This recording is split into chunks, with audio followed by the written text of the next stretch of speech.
Yes, my people, as the hot, it don't happen. No. APC, we better say, Labour Party no get structure. Now, this APC chieftain now don't cry out. He said their greatest threat for this election now is now Peter Obi and Yusuf Dati. Yes, my family, this one a thumbs up for us. Please make una share this video, make everybody see her. When I see Peter Obi, we no get structure.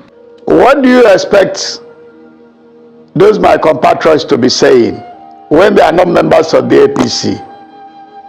What they said is not a surprise to some of us, and that the North, they are still talking about the North, while majority of the Northerners are saying that there is a rotation convention, that after President Muhammadu Buhari, that the power should shift to the South, so that after the 8 or 4 years in the South, that it should come back to the North for fairness, equity and justice.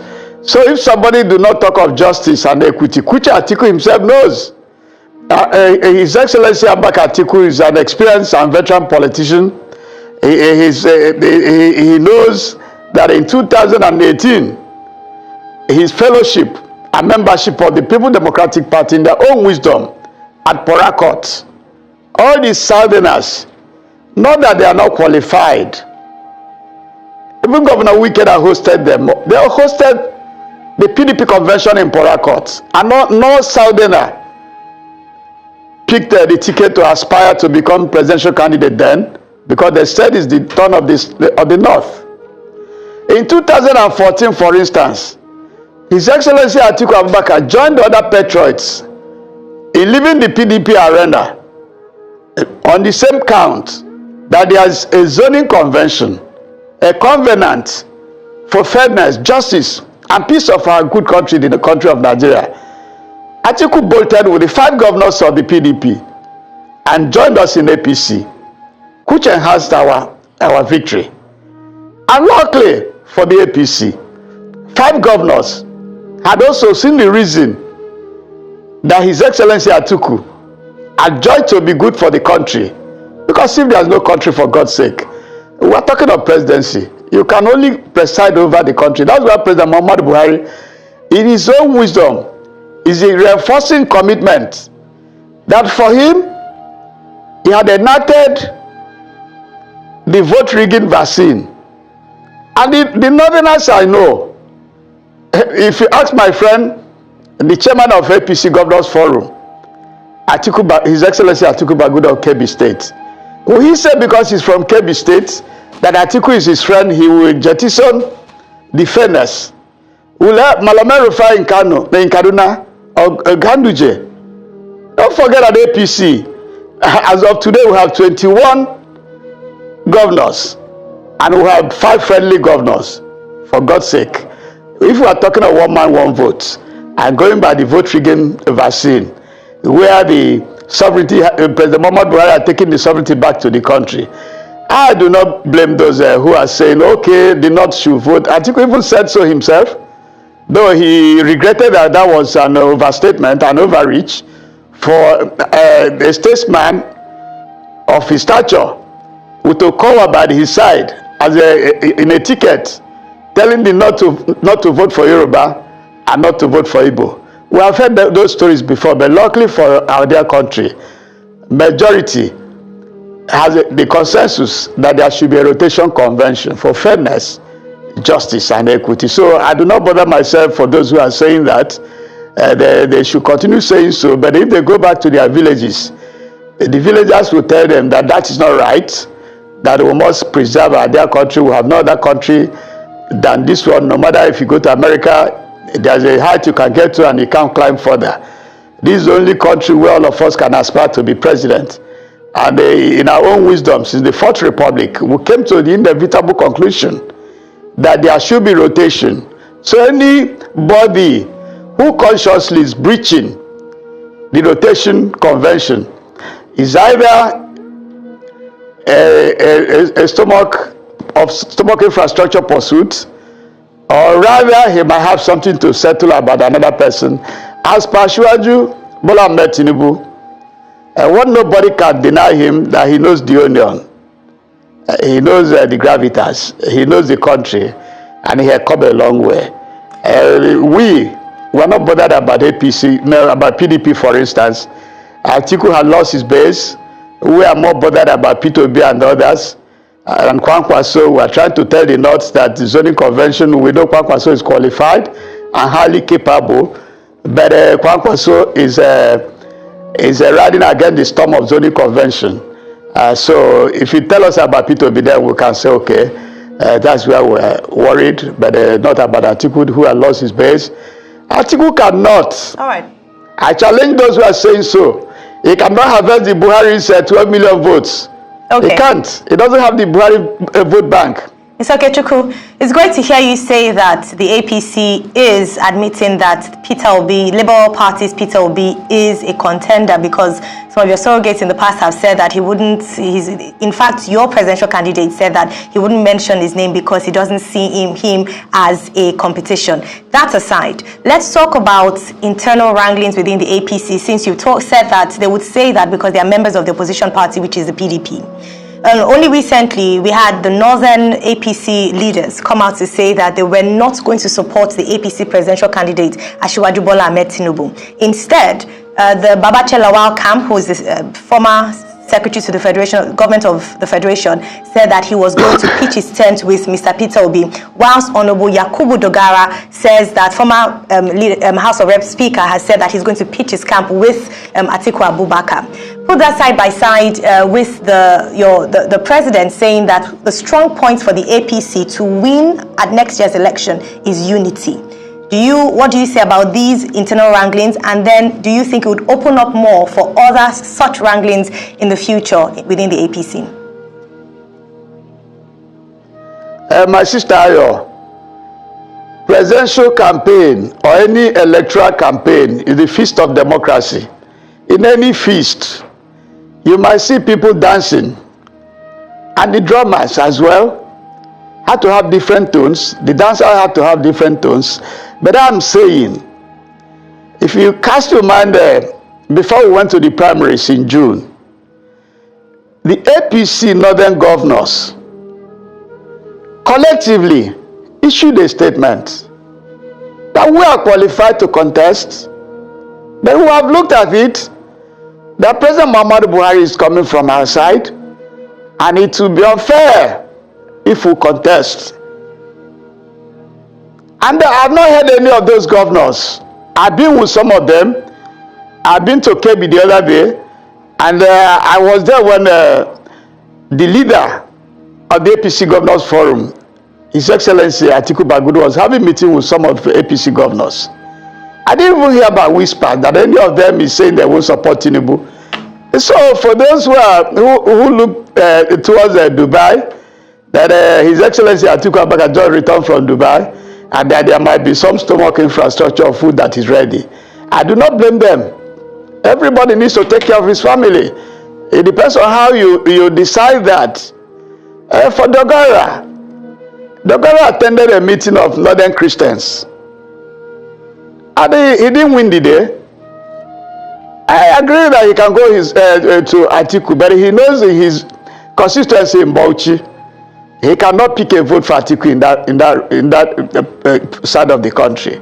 So that's why I told you that if we have any challenger, it is Peter Obi. It's not about His Excellency Atiku Abubakar. Atiku Abubakar cannot eat his cake and have it. He was in an interview yesterday. He said he doesn't know Boko Haram. He said he deleted Deborah's tweet because he did not authorize the tweet. So after he had looked into the tweet, was he wrong to condemn the mother of Deborah? An undergraduate that is trying to find his future, studying economics, a future mother, a future wife, that her life was nipped in the bud.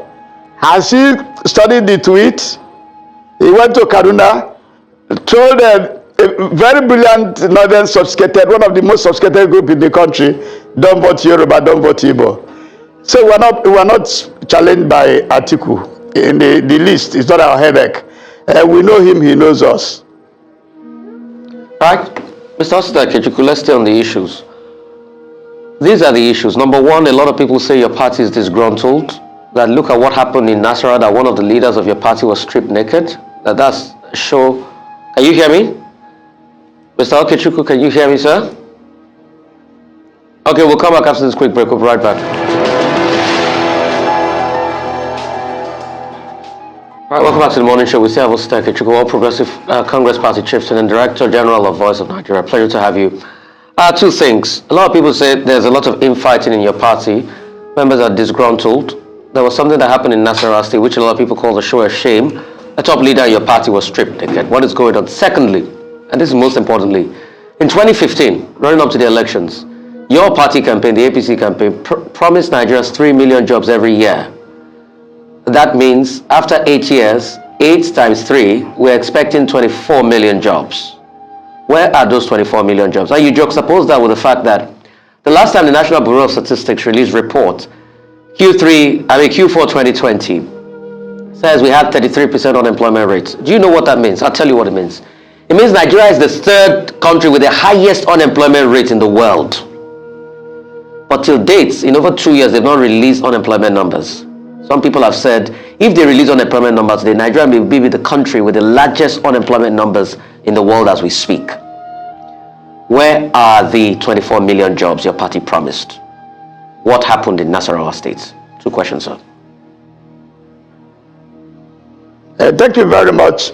Let me start by saying that we envisaged that Nigeria will enter into such a ditch because the 16 years of the PDP, when we had oil windfalls, it was not well managed. Then we cast our mind to the 1986 Structural Adjustment Program, and we are veteran academics, Professor Zimiro, Bodo Numade, Balausman and others, Patrick Wilmot, they warned us. And that was when Mr. President came to power, on November 2015, he launched the Anchor Borrowers Program, a farming program that took government support back to the peasants, or what they call small-scale farmers.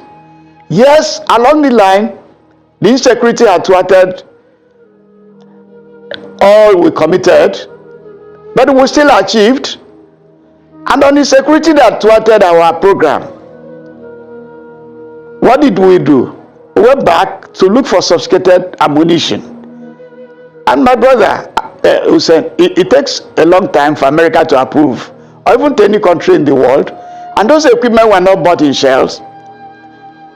What happened? Luckily, because of the diplomatics of Mr. President, we were granted support. It took some 2 or 3 or 4 years for them to arrive, like the Super Tucano jets and the helicopters and other equipment I cannot mention here. Have we improved on the fight against insecurity? We have. It's not a one-day matter. If we are given an opportunity with what we have on the ground, immediately you could demolish insecurity. You return back the people to the land, and first and foremost, as Mr. President promised, then Nigerians will produce what they eat. And nobody, I've gone through all the manifestos, both out of His Excellency Atiku Abubakar, a man I have great respect for, both out of Peter Obi. There's nothing you will do except what we have done. You will start with we will continue the Anchor Borrowers Program. You will continue irrigation program. You will continue the dam process. You will continue infrastructure revolution. And you will get back to the Western world. Or if you want, you can go to Russia and procure more equipments. And those equipment are not bought off shelf. So you people should understand, did we have the commitment? Yes. Have we invested? Yes. We did in all corners. And it's coming to fruition. If you lay a foundation, nobody in the fullness of time will deny the fact that President Muhammad Buhari had not laid foundation in agricultural revolution, had not laid foundation in infrastructure, had not laid foundation in protecting the country security-wise. Because he believes the sovereignty belongs to the people of this country, from whom any government will drive his powers. That's why he's now giving the last legacy, the vote rigging vaccine, where he's warning us that we should organize, because he's not going to dole out any federal might. And we are aware of that. It started back in 2017. We had a good candidate, Dr. Tony Woye, in Anambra, who went to Mr. President. Mr. President said, go and do your best. I'm not going to use federal might for anybody. And the day he came to Oka for campaign, was the day they whispered to him that the security officers deployed to the then governor Obiano had been withdrawn. Instantly, he called the DIG around and said, return the police officer to Obiano. He must be protected. Election is different from his protection. We went to Edo. He did not use federal might. PDP won. Up to 2022, we went to Oshuel. A lot of people thought we would deploy the federal might. Mr. President did not deploy that. So he had laid a foundation of growth. He had brought us to where it's better you vote for APC so that we continue where we stopped. We have made friends across the globe. If you disconnect us, it will take time to fix it back. So APC has done so well. And the only thing that Mr. President said is that we have failed to let the Nigerian people know the nitty-gritties of